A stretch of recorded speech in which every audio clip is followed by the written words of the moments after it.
السلام علیکم ورحمۃ اللہ وبرکاتہ۔ ناظرین کرام، آج کا ہمارا موضوع ہے فضائل رمضان۔ اللہ کریم نے قرآن مجید میں ارشاد فرمایا، یا ایھا الذین آمنوا کتب علیکم الصیام کما کتب علی الذین من قبلکم لعلکم تتقون۔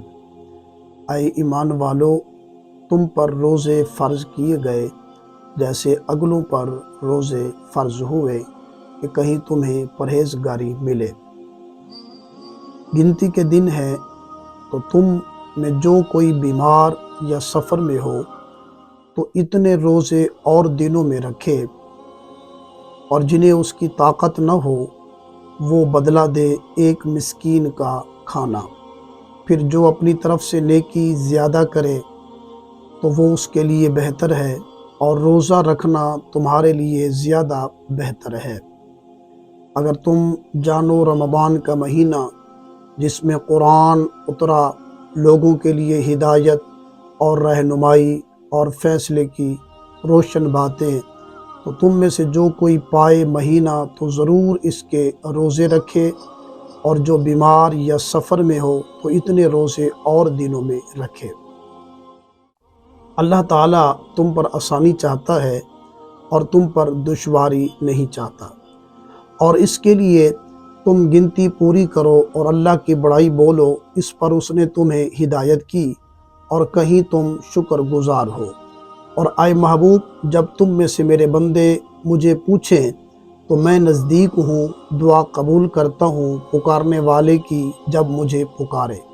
تو انہیں چاہیے کہ میرا حکم مانے اور مجھ پر ایمان لائے کہ کہیں وہ راہ پائے۔ روزوں کی راتوں میں اپنی عورتوں کے پاس جانا تمہارے لیے حلال ہوا، اور وہ لباس ہیں اور تم ان کے لباس۔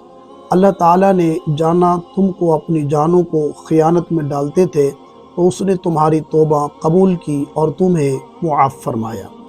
تو اب اس سے صحبت کرو اور طلب کرو جو اللہ تعالیٰ نے تمہارے نصیب میں لکھا ہو۔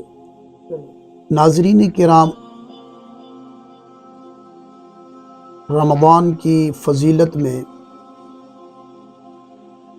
اوائل اسلام میں رات کو بھی روزہ ہوتا اور دن کو بھی روزہ ہوتا، یہاں تک صحابہ کرام رضوان اللہ تعالیٰ علیہم اجمعین سے رات کو اپنی بیویوں سے جمع صادر ہوا حضرت فاروق اعظم رضی اللہ تعالیٰ عنہ سے، تو آیت کریمہ نازل ہوئی کہ محبوب اعلان کر دو کہ رات تمہارے لیے حلال ہے اپنی بیویوں کے پاس جانا۔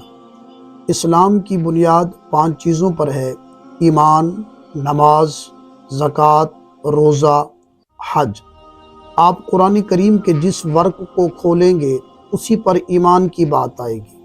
نماز کا بھی قرآن کریم میں کئی جگہ ذکر آیا ہے، زکوٰۃ کا بھی قرآن مجید میں کئی جگہ ذکر آیا ہے، حج کا بھی قرآن کریم میں کئی جگہ ذکر آیا ہے، لیکن روزے کا قرآن پاک میں ایک ہی جگہ ذکر آیا ہے، یا ایھا الذین آمنوا کتب علیکم الصیام کما کتب علی الذین من قبلکم لعلکم تتقون۔